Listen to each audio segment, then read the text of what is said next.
So welcome everyone.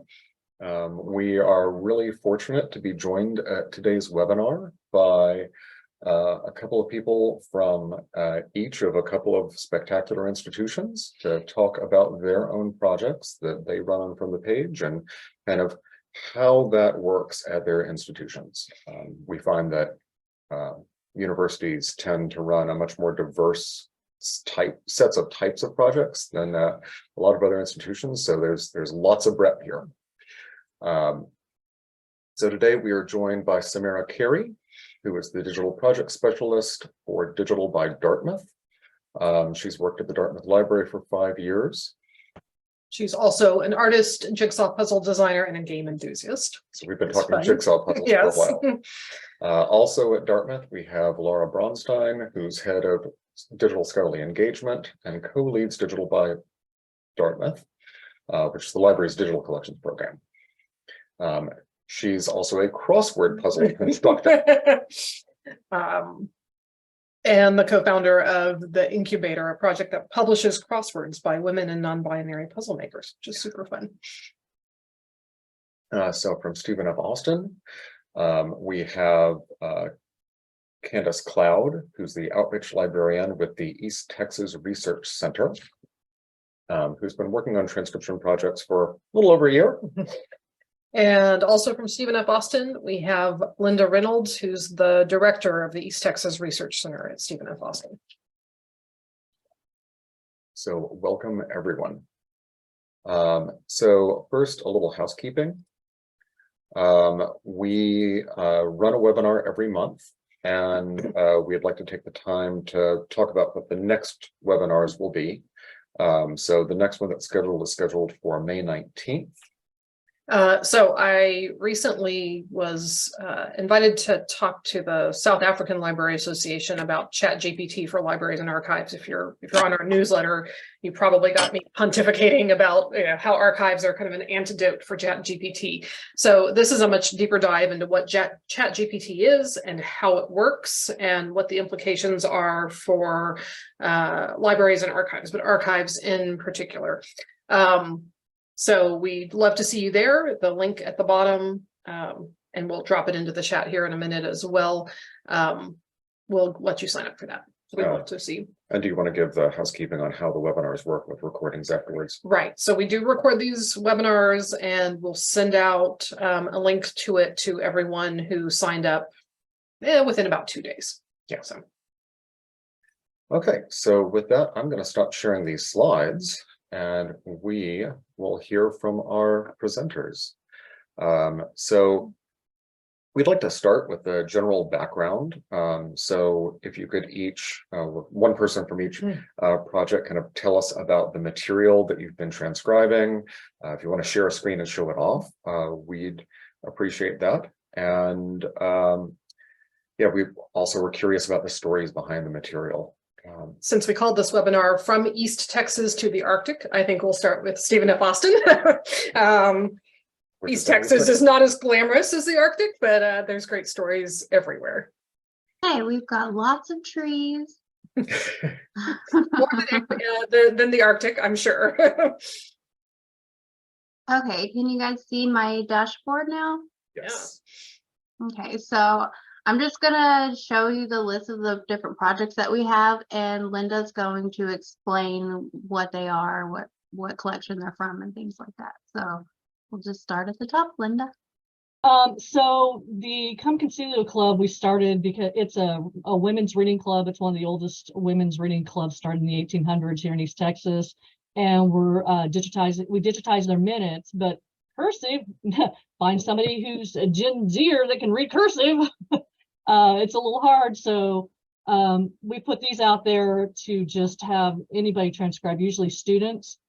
Candice will talk about the Lone Star Slavery Project, that's hers.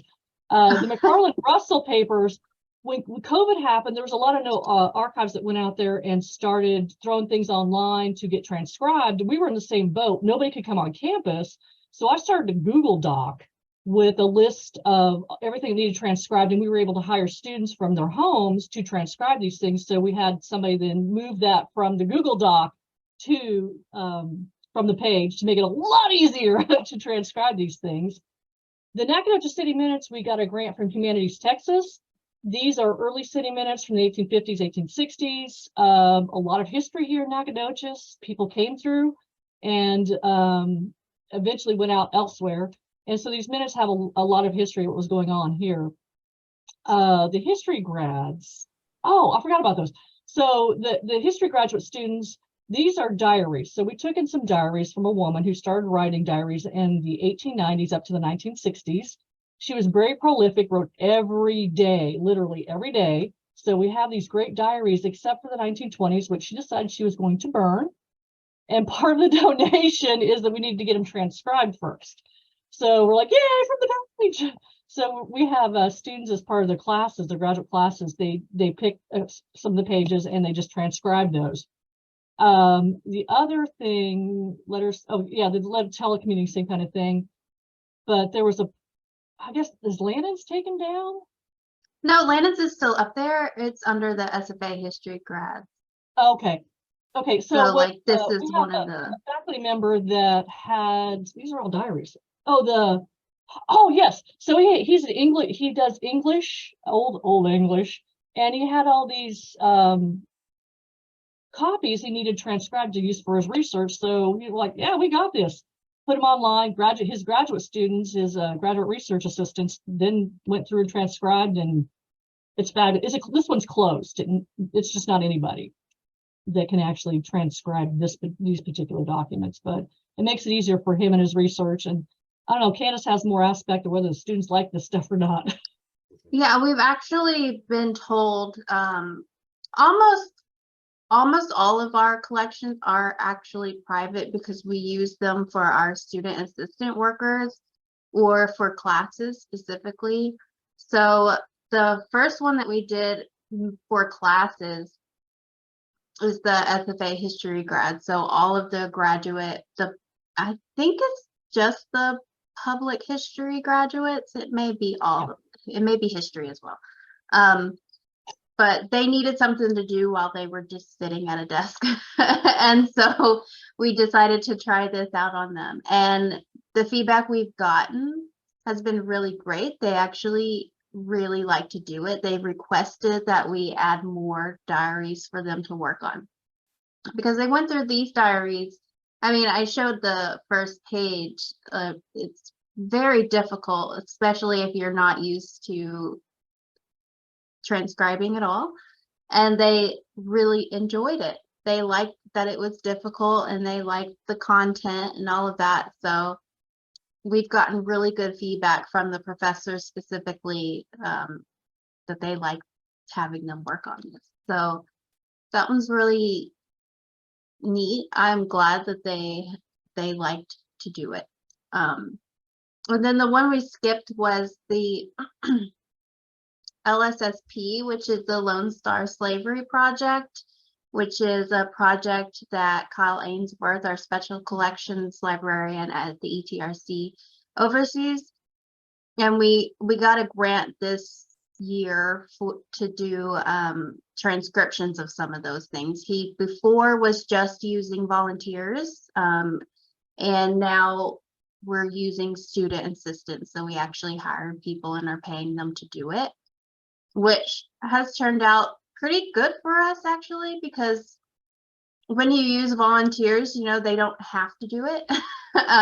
They can take month-long breaks, which is something that he has run into. You'll do a few here and there, and then they'll just not do any for a while. But our students, they work about 20 hours a week, and they just do it all day, and they've done a really good job with it as well. So we've got, and these are actually kind of difficult because they're from microfilm, so some of them can be really hard. And the students that we have working on these are students that they aren't history majors or anything like that. We just made sure that they could read cursive handwriting, and they've done an amazing job. They've really done a great job, and they like it, which is kind of surprising. being that they're not from like this field or anything like that, and they actually really, really like to do it, and they've done amazing. So, yeah, and we've had a lot of success, I think, doing it this way, where we have it private, where we specifically hire students to look at certain collections, mainly because I am the only one that really reviews these, and I'm one person and we have a lot of different projects, and I can't do the crowd sourced things because there's just so much. I would drown in it. So this has been a little better for us as far as, specifically putting certain people on certain things, and that helps me kind of keep track of it a little better. So.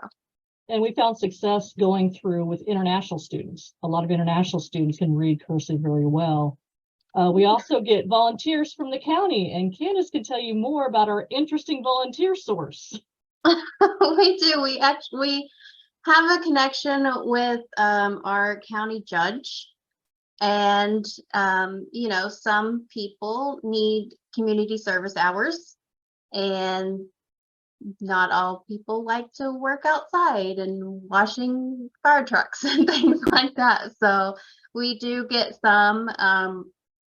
The lady who's in charge of it, she will kind of set aside some people who can read cursive, and who will do a good job doing it. And she sends them over to our way. So we get volunteer hours and they get community service hours. And they have been some of our best transcribers. Really? Yeah, they really have. Some of them don't like it, and we can put them on another project. And some of them just can't read cursive as well. But we've had a couple of them now that we've just kind of been like, we want you to stay and do this. But yeah, I have found that they kind of go out of their way to learn more about it. Like they'll start searching the web and watching tutorials and things like that to get more familiar with it, which a lot of our students and our other volunteers don't do. So Yeah. we love having them when we get them. So Yeah. it's been a good thing. Librarian Virginia also sources. Oh, you froze a little. Holy, is it us or is it them? I think it's them. I think they froze. Oh, okay. Yeah, I was like, with the county people that come in, we make sure that they're not drug offenses, violent offenders, or anything of that nature. Most of the people are driving under the influence, honestly. I don't ask them when they come in, but they volunteer to me, the ones I've talked to, and that's what most of them are. So I don't want drug or violent people. No. So, Oh, they're back. Oh, they're back. Yes, so sorry. But we don't know what happened. Okay, so can we, if nothing else goes wrong, can we hear from Laura and Samara? Yeah.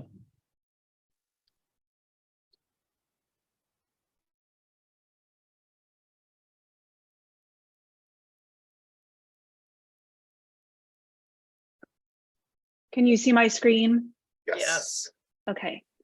So our projects are almost all public, and they're very eclectic.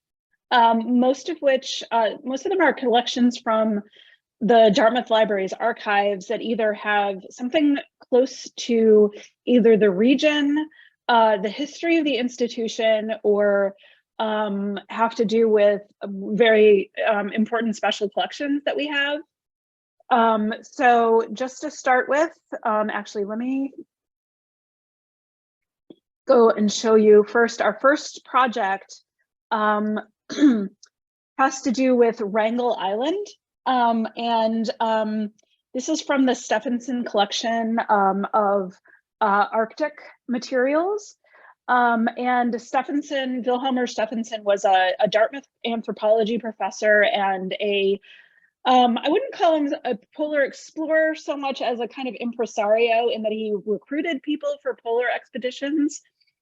And Wrangel Island is north of Siberia. It was not an island that ever supported an indigenous population. But he had this great idea from about 1900 to 1930 in sort of various attempts to claim the territory for Canada. He was actually a Canadian citizen. And so he had sent one and then another expedition there of marginally trained and equipped folks. The second expedition, there was one survivor, and that was an Inupiat seamstress who the team had hired in Nome, Alaska, to support them on the expedition. And after the group had become iced in, a couple of the members had tried to reach Siberia over the ice. Another member died of scurvy. And Ada Blackjack, the seamstress, and the expedition's cat were the only survivors. And so as part of another project, we had transcribed her diary. And then when it came to this, and I'll also say that this collection, the digitization of this collection, is supported by a grant from the Delmas Foundation. That we have been working on this for almost 5 years now. And we are really excited that we are getting closer to a complete publication. And we have both volunteer and some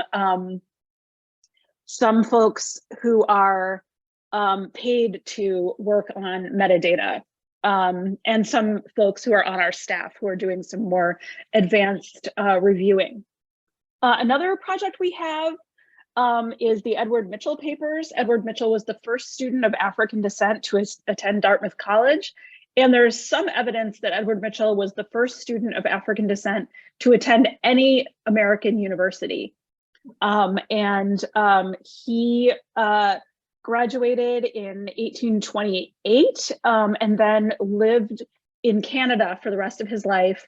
And so many of his papers are held by the McCord Stewart Museum in Montreal. And so this project is actually an international collaboration where the McCord Stewart Museum has scanned their materials and Dartmouth is kind of facilitating the transcription.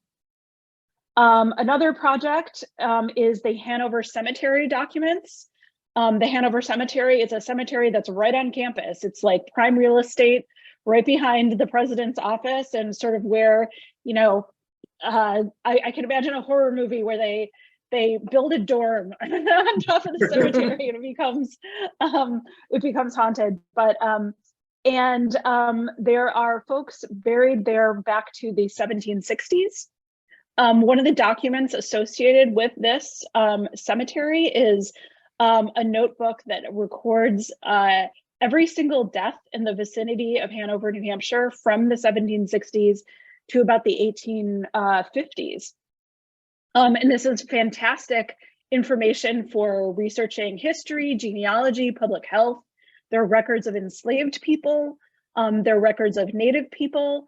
And so this is also part of our goal in Digital by Dartmouth Library to prioritize digitizing material having to do with marginalized communities in Dartmouth's history. So people of color, particularly African-American folks associated with the region and Native American folks. We also have another project. There is a community of Shakers in the region, and we have some of their materials in our special collections library. This is a commonplace book where several sisters, and they're not blood sisters of each other, but they're called sisters in the community. These were members of the Shaker community, kept a notebook in which they wrote down poems that they liked and sayings that they liked from magazines, popular magazines from the era. And so together working with some faculty on campus and some students, they have transcribed, and the next stage of the project is going to be for some students to research where these poems came from, maybe link out to other resources where the poems were published in other digital libraries. And we're back to Wrangell Island. So these are all public projects that folks on the call can work on if they like. So I will stop my share and turn it back over to Sarah and Ben. Do you have any private projects? Yeah, I'd like to follow up with a question. You know, that Candice and Linda talked us through the different kinds of people who are working on their projects. Mhm. You know, do you have private ones or things that are only being done by staff? I think I heard you say that you had employed someone to work on some metadata, but can you tell us more about? Yeah, that's a great segue. I think your next question is about who works on projects. Yep. I don't know if you want to segue directly to Samara, because she can address that question directly and also talk about your second question. So Yeah, please. great. okay. Yeah, so none of our projects right now are private. I would say maybe half of the Edward Mitchell project currently is private, just because we're still trying to finalize some of the a lot of the Edward Mitchell documents were transcribed by a community member or a former Dartmouth professor. And so we've actually copy pasted those transcriptions into from the page. And we just need to kind of finalize getting that done. But the plan is to make that public, to hopefully have the crowd help us review and edit those. But for the most part, all of our projects right now are public, and our transcribers are anybody really. For Wrangell Island specifically, it's a lot of, we had a lot of Dartmouth based interest in that. We do have a student that we are paying to also help us out with that. I'm doing a lot of work on that. But even today I saw there was 2 new people that had found it and were working on transcribing it for us. Wrangell Island has been such a huge project, and I was looking at the statistics before this, and there are 3,777 pages in that project, and we only have 286 left that need to be transcribed. So Wow. we're really excited.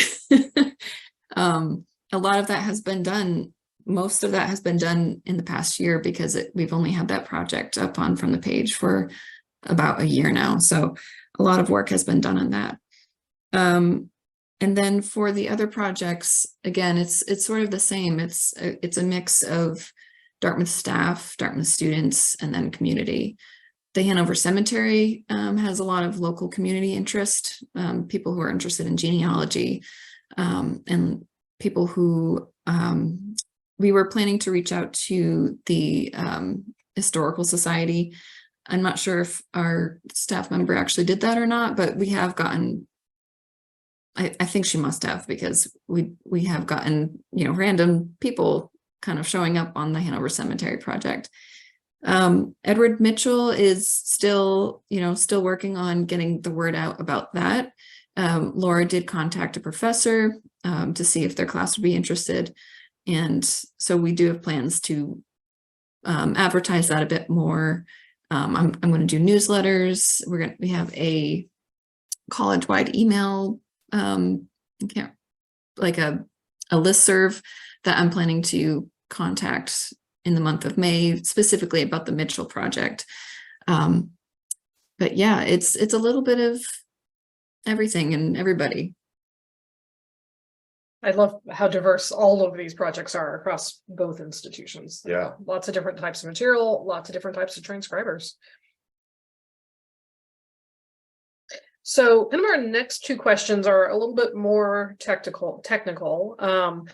How does transcription, and I know Dartmouth in particular is doing a lot more markup and metadata creation in addition to transcription, fit into your digitization workflows? And then sort of the next question, I think, goes straight, ties straight to that, which is, what systems does everything go into in the end? What are the plans for hosting the materials and the transcriptions? Are you running into any problems there? That's something that we have found that many systems don't really have a place for, or has limits to what what it can support in terms of additional markup and. We've looked over archivists' shoulders where they're looking at the item level metadata saying, well, which field should this entire document go into? It can be hard. So I was wondering if we could maybe go back to Stephen F. Austin, Candice and Linda. Well, it's a little difficult for us to say that because we haven't finished a project yet. So we haven't done the exporting of our transcripts yet. Most of the projects that we put on there are pretty large, and you have to completely finish the work in order to export it. Otherwise, it's just you're going to be like constantly re-adding it into there. So I don't know. We will be using Content DM. Okay. Theoretically, it would go in the transcription field. Yeah. Content DM can handle it, and they can handle it at a page by page level, Right, which is right. really great. Yeah. And if you import it from Content DM, then you can push it back, and it often just works. Yeah, That's what we're hoping. But when you deal with like 300+ page book, it's hard to get the whole thing transcribed. And so, I mean, and then like Candice said, she's the only one really reviewing it. Right. So Right. I mean, Yeah. Yeah. I was wondering with the review stuff, you have like graduate students who have done more and more of this work. If there's opportunities to like our state archives a lot of times kind of promote experienced transcribers to that reviewer role. Something to think about. We do. I have one student who has worked on a couple of our transcription projects, and I have had her go and review our other student stuff because she's just so good at it. And I have requested that the graduate students review their own and review each other's, because I think that it's really helpful to see how someone else deals with certain spellings, phrases, all of that. And I feel like, especially if they're in a learning environment and they're wanting to use it as like their experience, that they should get both ends of it. It shouldn't just be transcribing. They should also be editing and reviewing and things like that. So we do try to incorporate that in certain ways, and it does help me a lot. And Linda, of course, she steps in and helps review some as well, and Kyle does on the Lone Star Slavery project. So it does help a little bit, but because of our projects are so large, we just haven't finished one yet, and we haven't been doing it for that long, really. So yeah, hopefully it'll all go smooth once we get to that point. Right.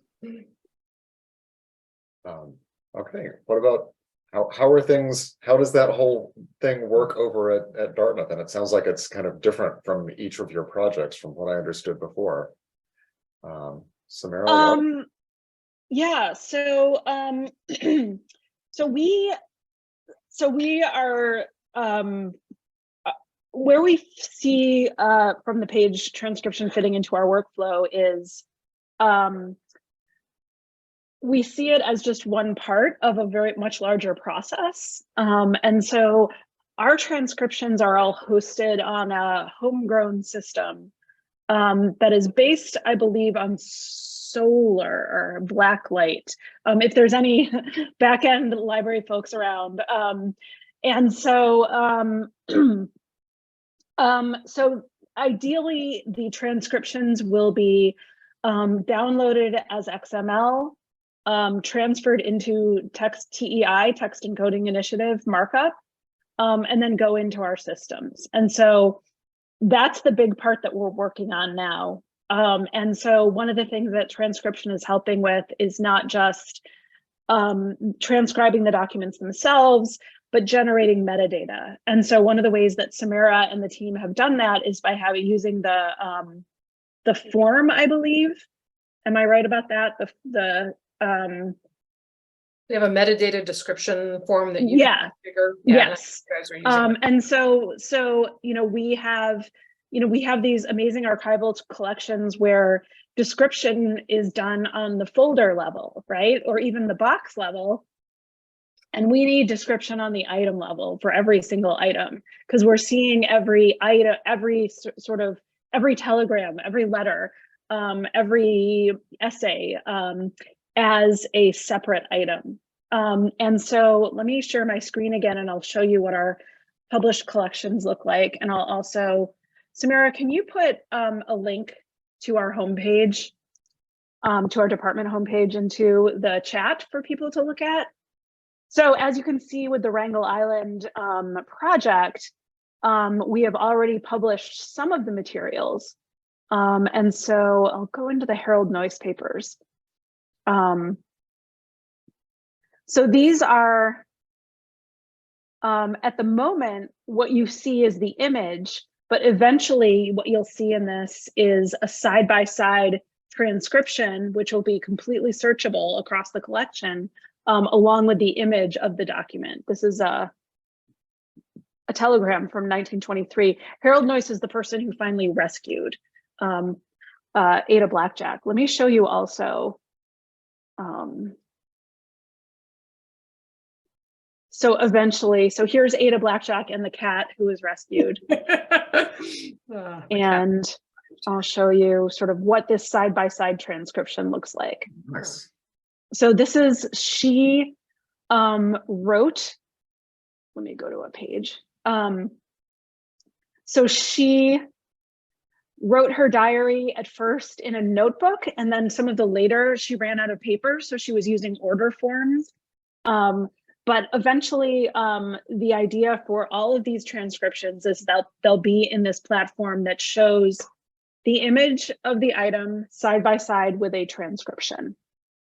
The other thing we're doing is Samara and her team are working on name authorities. So for instance, this person, Knight, is, did you all see the pop-up there? Yeah. I do. Right. So what this what the TEI markup allows us to do is when there's a named person in these materials, we have somebody who we have paid to do research on each of the people. This was done by one of our library fellows, so that a reader going through the materials will be able to see a named person, click on the pop-up, and just see a brief biography of them. Very cool. And are you using from the pages subject indexing to grab those entities, those names? Yes, we are just doing names, dates, and places. Cool. Very cool. Wow. Yeah, this is beautiful. Can you go back one here and another one? I know one of your pages has a list of all your everyone who contributed transcriptions. Oh yes, I yes. think that's such a neat thing because other people have. Well, we do have a link out to help transcribe this collection. So this goes to, and then if you scroll down, so what we have told, so when, for instance, like we've gone to classes and talked to folks, or if we tell, this has been a fantastic work at home project for Dartmouth library staff. So if you look in the project credits in that final bullet, it says many materials in the collection have been transcribed and from the page. What we've told folks is that if you are from Dartmouth and you want credit for your work, to use your Dartmouth email when you sign up for your account. And this way we can go in and see all of our contributors and export the names of anybody who has a dartmouth.edu email.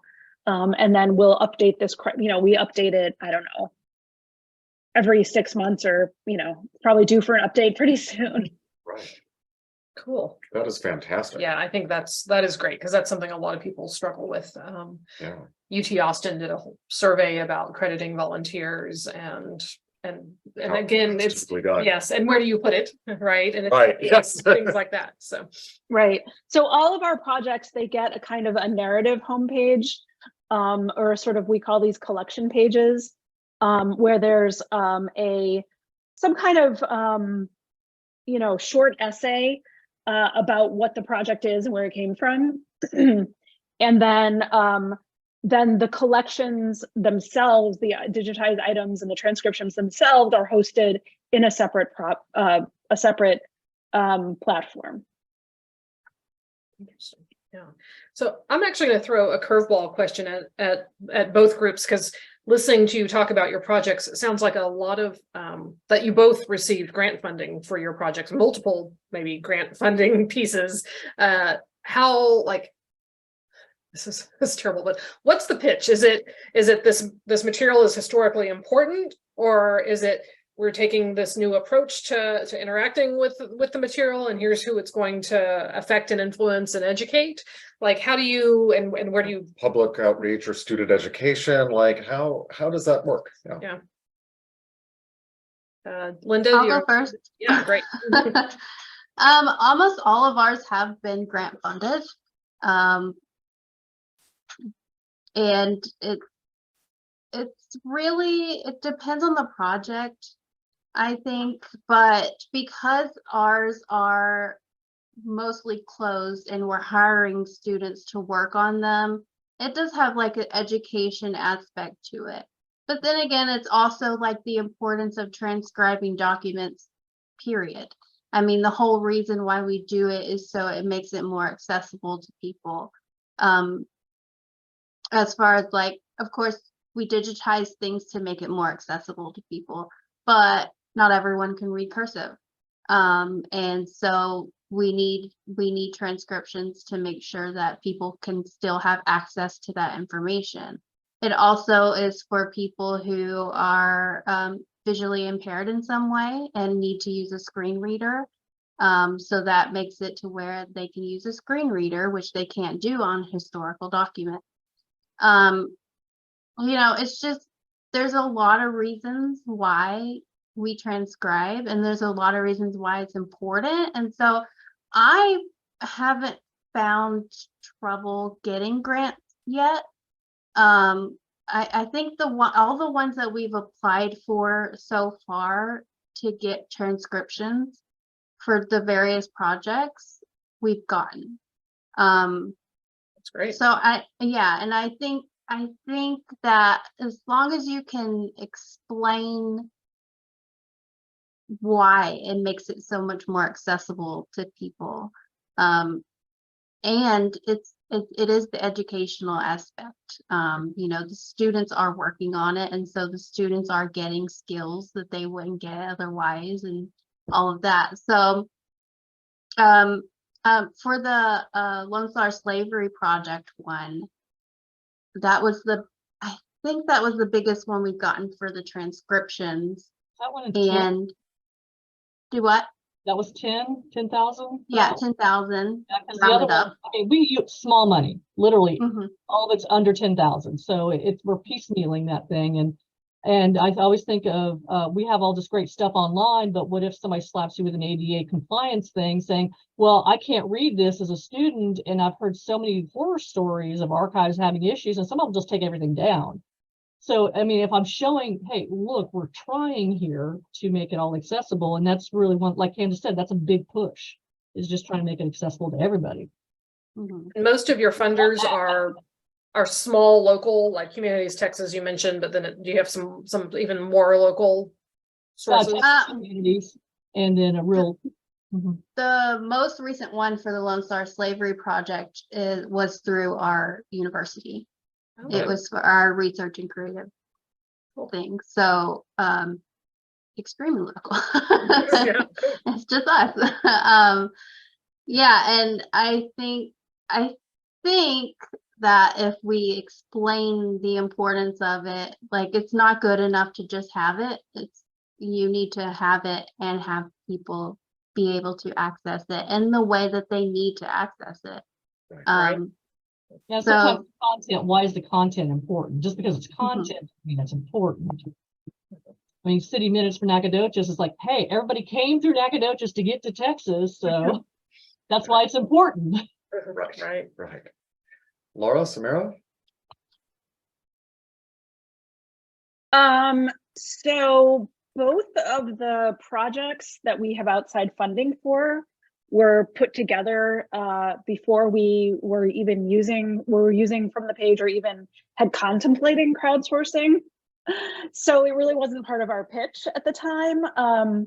So I think, as I'd mentioned, the original grant for Wrangell Island I think we had applied for it in 2018 or 2019.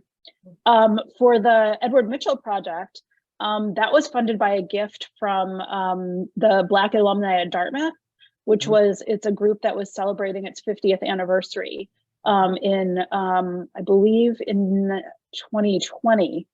And gave a gift. And so this alumnus from the class of 68, who had done so much work on him and written a book about him, was very interested to see this collection published, and so had given had worked with Black alumni to give the gift.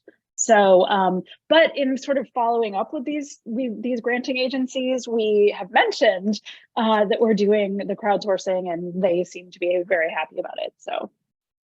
I love the alumni funding. That is an interesting story. We've not heard that before, and it Yeah. makes so much sense. Yeah. Yeah. That's really cool. Right.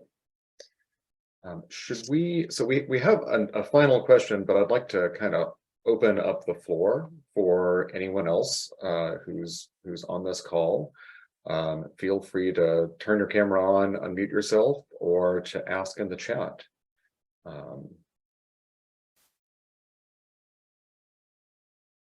Or perhaps I should mention that we will be open, and while you're formulating questions, maybe I can go ahead. We can ask our last question that we had prepared, which is what worked, what didn't, and what recommendations do you have? Should I go in the same order again? Yeah, Candice and Linda. Yeah. Let's see what worked. Oh, I only have good things to say. Honestly, I don't really have what doesn't work, other than, I mean, we have talked about it, Sarah and Ben and me and Linda, about oral histories, because we do have a lot of oral histories, and so it would be great if we had something that could incorporate that into it. That's the only thing that hasn't worked, in my opinion. Everything else is just, it's been so much easier, because like we showed in our projects, we did have things that we were using Google Drive for. So we would upload the stuff on Google Drive, and then they would have to like go back and forth between pages to figure out, to look at the document and transcribe it and all of that. So it's a little messy, and it's not near as easy as having it just side by side. So I actually really like that. It makes it a lot easier for the people working on the document. Right. It makes it easier for me as well, so I know exactly when something's been finished and I can review it quickly if I need to. So it's all been working really well. We weren't sure at first how it was going to work with the private collection and not really crowdsourcing, using it mainly in the classroom and with specific students, but it has worked great. So that's all I have to say. Hopefully it goes smooth whenever we do actually upload our content. And I do have, if anyone's interested, we have one that has a transcript. It wasn't done through from the page, but if you want to see what it would look like on Content DM, Yeah. if you want me to show that. drop the link in, Yeah, because we've already got the link to the Dartmouth site as well. So yeah.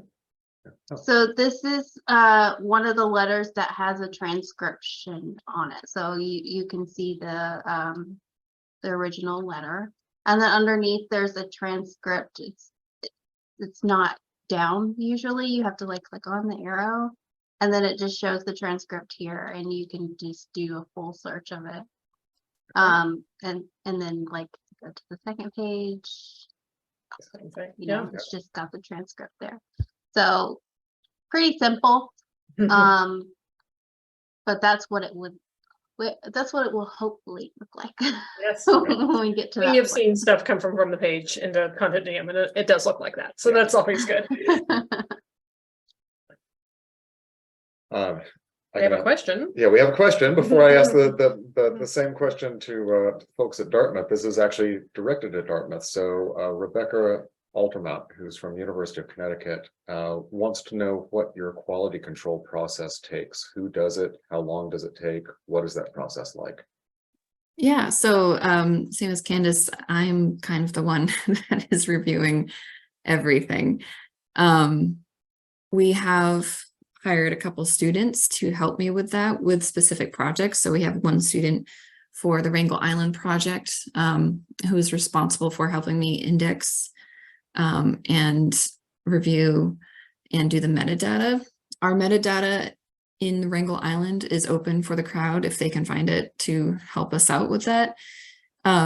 So I guess I'm going to combine both questions here of, what's working, what hasn't really worked. We have struggled a bit with trying to figure out how to get our metadata working in a way that makes it easier to export to TEI text.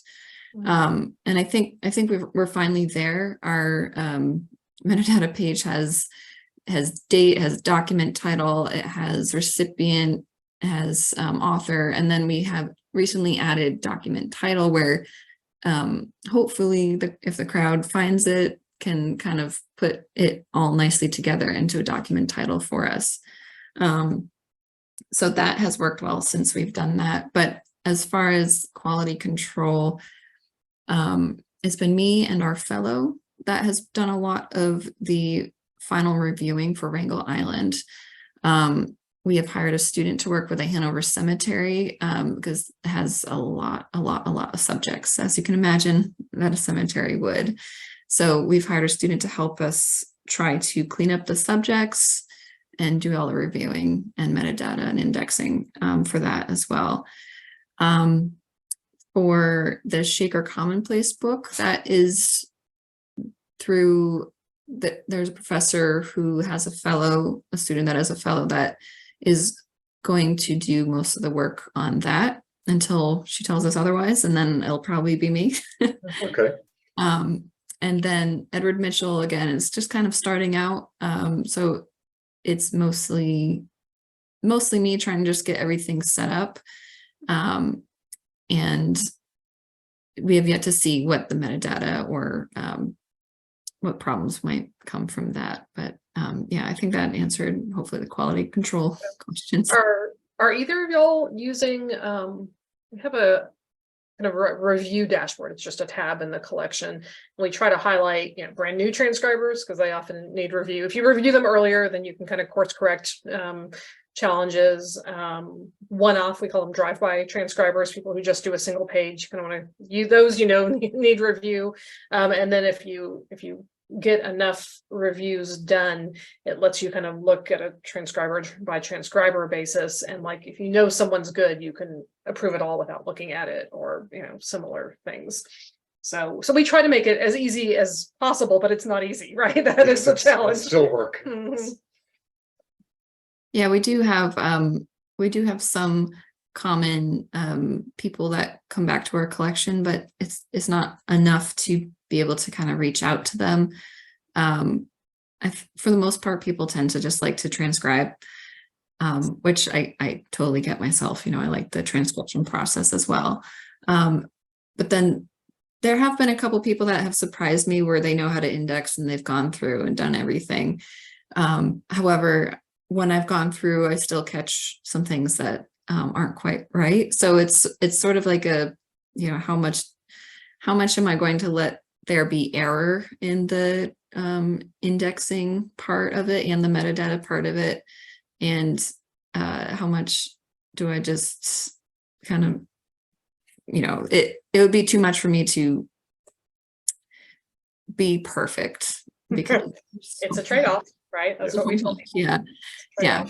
But training the students to help me I think will take off a lot of that burden. Let me ask if there are any other questions that people have for the chat, or just, you can unmute yourself and give it about a few seconds for people to get brave and find the unmute button.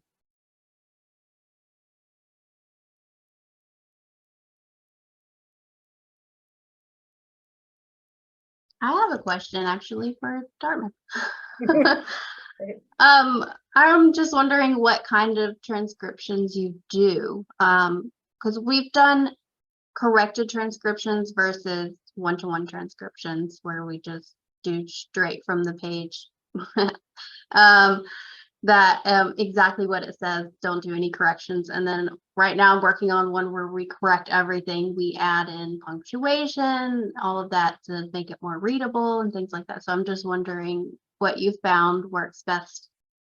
What do you like to do? Things like that. Well, it's not really a matter of personal preference, but it's a matter of standards that we go by from the Text Encoding Initiative for scholarly transcription of archival materials, which is you transcribe what's there, because these are historical documents.